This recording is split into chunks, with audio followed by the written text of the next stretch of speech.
guys, welcome back to these weekly videos. In this video for today, I wanted to come on here and share with you guys some tips that I use to process my emotions in a healthy way, and that is the key, in a healthy way.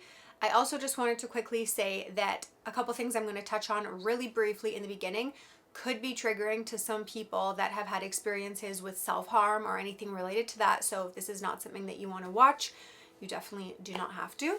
But I just briefly wanted to share with you guys that there is definitely a difference between processing emotions in an unhealthy way and a healthy way.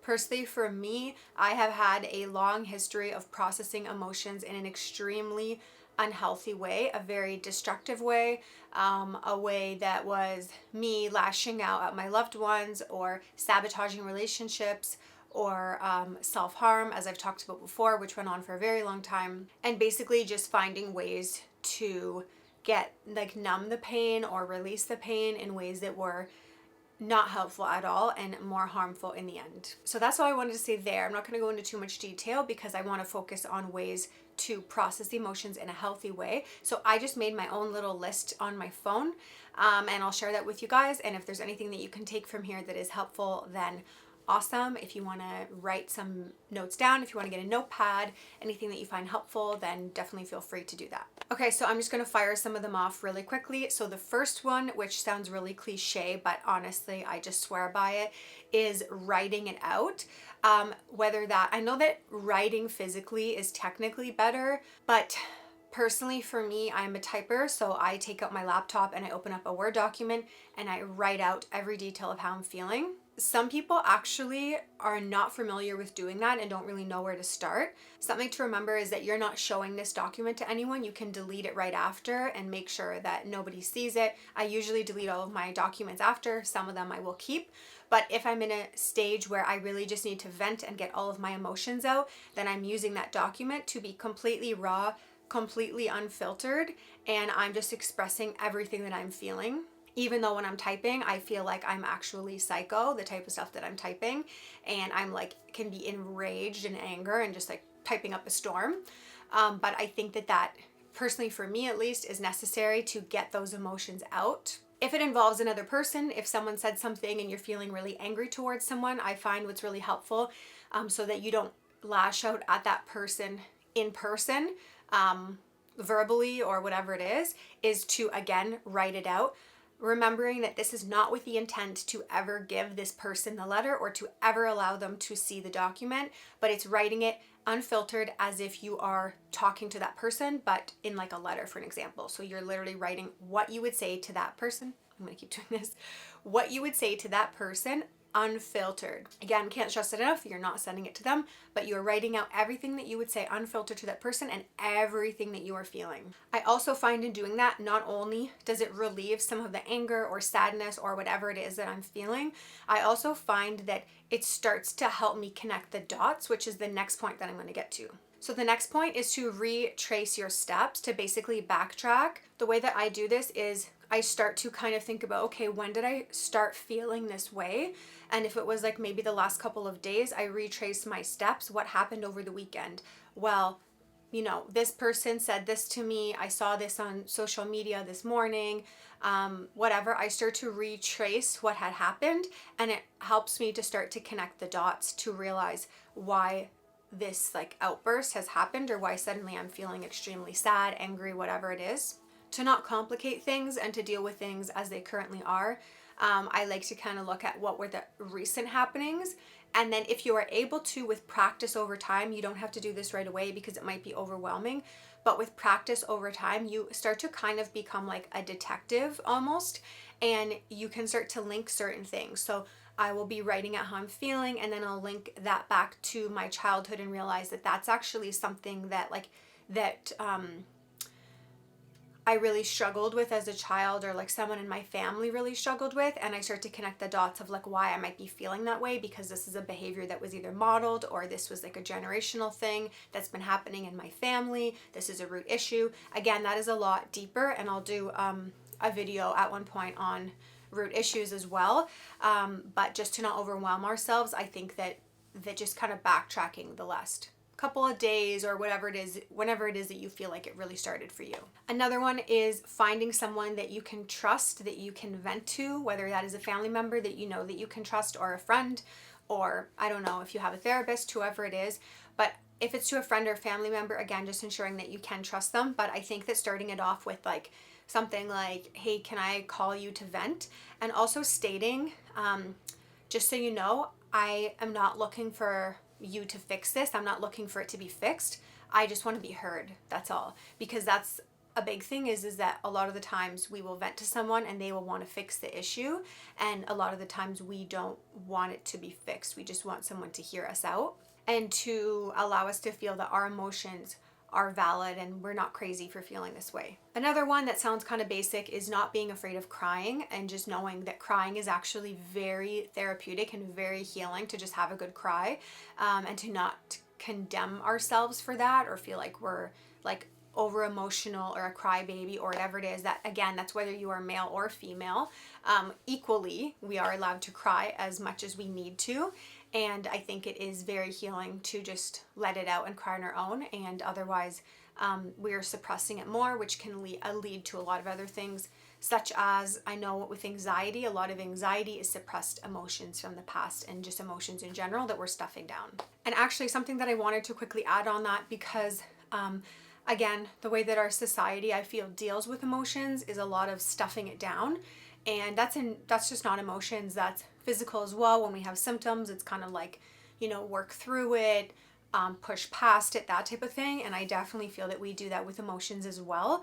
We just kind of like stuff them down and suppress them. But something that I thought was really interesting, and I've actually read this in the Bible that they did this, but I also heard this in my life coaching course as well. Again, I don't remember what year it was, but for an example, in the Bible, it's not funny, but it just sounds funny, but when something really traumatic would happen, it would say that the person tore their clothes. So, and this is what I also heard in with the life coaching. Again, I could have done some research and figured out exactly what year it was, but regardless, the way that people would grieve was very different. Like literally, it would say that people would tear their clothes, like rip their clothes off. They would like beat their chest, like screaming. They would roll in the dirt. And that's how people would behave and react when it came to grief. And it's like, it sounds crazy, but when you think about it, that actually sounds so healing. So that's something to not feel like crazy or psycho about if you're like running really hard to get it out, or skipping really hard to get it out, or typing all of your emotions out and feeling crazy. Like, you're not crazy, as long as we're just making sure we're expressing it in a healthy way. But I find that so interesting that that's how they used to express themselves, and we would call that crazy now. But yet now we're like, stuff it down, suppress it, don't let it out, in terms of like how it's actually affecting us. So I thought that that was really interesting, that that is how it was expressed before, and to me it sounds pretty good. Another one as a mindset is just to remember to accept that you're feeling this way. If you're starting to feel really upset, to accept it and to not try to fix it yourself. Again, like, I know a lot of the times you start to feel upset and like, oh my gosh, okay, what should I do? All right, I'm going to, I'm going to make a list and I'm going to fix this and that type of thing. Sometimes we have to accept that we are feeling this way and to not feel bad about it and not try to fix it ourselves, because then we end up being like those friends or family that try to fix it for us when all we want to do is to be accepted for how we are. Another one that can be a healthy way is to physically release how you're feeling in a healthy way. So for an example, something that I will do is skipping. I have my skipping rope, and I know it just sounds ridiculous, but like, I'll play whatever music I want to play, and I will honestly just like, like, I will skip like hardcore. And especially if I'm angry, I just feel like the skipping rope is like, I know it sounds bad, but I'm kind of like taking it out on my skipping rope, but at least it's in a healthy way, and I'm not taking it out on like, breaking things or harming myself or harming other people. So I find that like physically releasing it is really helpful as well. So skipping, some people like to run it out, just work it out in general. If you're like a dancer, if you want to dance it out, if you have any type of skill, you want to create art. A lot of people do that through expression of art. Maybe you play music. I don't know, whatever it is, but because I don't do many of those things, I like to use my skipping rope, and that really helps me because I can get so much energy out in my skipping. Another thing is to remember that, as cliche as it sounds, you are not alone in how you're feeling. There are millions of people all around the world right now whose hearts are broken. And to jump on, if we're looking to jump on social media to try to see if anyone else is feeling the way that we're feeling, we're most likely not going to find that. I mean, yes, posts here and there, but for the most part, if we're going on social media, we are going to find a lot of seemingly happy people who have never experienced a bad emotion in their life. So I don't find that to be helpful to go on social media to, get our mind off of things, because personally for me, it makes me feel less alone since everyone looks very happy and content. And I mean, rightfully so, because we're not going, how many people do we know that would be like in the middle of bawling and having a panic attack and taking a selfie and posting it? That actually, I feel like it is kind of a trend right now to start doing that, which I am for. And I think that that is something we need to see more of, is people expressing true emotions, and that it's not always happiness, because that's not real life to be happy all the time. Also remembering that emotions are not a bad thing. Once again, not being in denial and not trying to fight off how we're feeling because we're afraid of emotions. The emotions are very healing. Like I was saying, the tears are very healing. We were created to have emotions. So it's not a bad thing.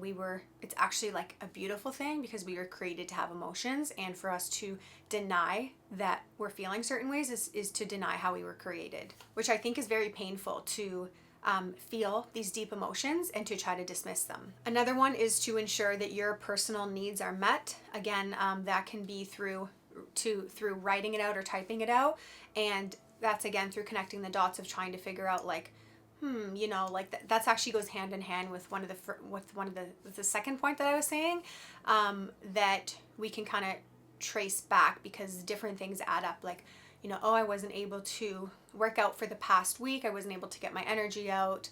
I haven't been getting enough space, a quiet time for myself. That would be an issue. For other people, especially during quarantine that are more social, they could be feeling that they haven't had their social fix. So just figuring out what your needs are, and then writing a list of what those are so that you can make sure your needs are being met, just as the basics. Something that sometimes helps me as well is going on YouTube and finding videos of other people that are going through the same thing as me. Like I could type in like dealing with a breakup, dealing with loss, grief, that type of thing. Again, just keeping in mind that not everything that people put out on YouTube is going to be 100% helpful or 100% accurate. You can judge that yourself, and if it doesn't sit well with you, then you do not have to apply it to your life. You don't have to apply everything to your life that you hear online. So, but sometimes for me personally, it helps me to feel less alone when I can watch a video of someone talking about a breakup that they experienced, or a divorce that they experienced, or a loss that they experienced, and it makes me relate to how they're feeling and feel a lot less alone. Okay, and the last one, and for me is the most important one, and this actually goes along with when I'm writing it out, is actually giving my burden over to God, because we were not meant to carry these burdens alone. Again, I think that we are alleviating part of the burden when we're writing it out. We're alleviating part of the burden when we're crying it out, when we're physically releasing it in a healthy way, when we are venting to someone, etc. But for me personally, I know that we were not meant to carry these burdens, but it's no burden at all for God to carry it. So that's what I pray about, or what I write about is, I can't handle this, I can't hold on to this, so I need you to take it. And sometimes I even do like a physical handing over of like, I can't carry this, I can't carry the weight of this, so I need you to take this from me. And it actually says that in scripture as well. It says to cast your anxieties on him because he cares for you. So just remembering that the creator of the universe, who created emotions, who we were made in his image, doesn't want us to carry these emotions on our own, and that he actually wants to take them from us. He wants to take our burdens, he wants to take our depression and our anxiety. He wants to take that away from us, but we have to give it to him. So I think that was it for my tips. I can't think of anything else right now, to be honest, but I hope that some of those were really helpful. And you're just not alone in feeling this way. It's oh my gosh, like that was one of the biggest things for me, is genuinely thinking that I was alone. Like, I don't know if anyone else has done this, but I just remember like bawling and just like feeling like There's not a single person in the whole world who has ever felt as sad as I have, or there's not a single person, you know, or okay, fine, maybe they have, but they're not currently feeling this way right now, that type of thing. But those are all lies. And actually, that's the last thing I'm going to say, is that there are a lot of thoughts that are put in our minds that make us feel that what we are feeling is alone. What we're feeling is like we're the only ones, which makes us feel more alone and makes us feel worse. But those are lies. Whenever you are getting the impression that you are alone in how you're feeling, those are lies. And actually, the last thing I'm going to say is that there are also a lot of lies in our minds that say to keep things quiet and to not talk about things because there's going to be shame or it's going to hurt more. But again, those are actually lies, because it's the opposite of that. It will actually set you free to be able to speak to someone that you trust, to be able to cry it out, to be able to feel. And it is just such a lie to say otherwise, that we need to keep things in secret, because when we keep things in secret, that's actually the way that it will torment us more, because we will feel like we're the only ones going through this battle, which again is a huge lie. So I hope that some of this can help you guys for today and for any day. And thank you so much for watching. If you found this video helpful at all and you'd like to share it with someone, definitely please do that. And I will see you guys really soon.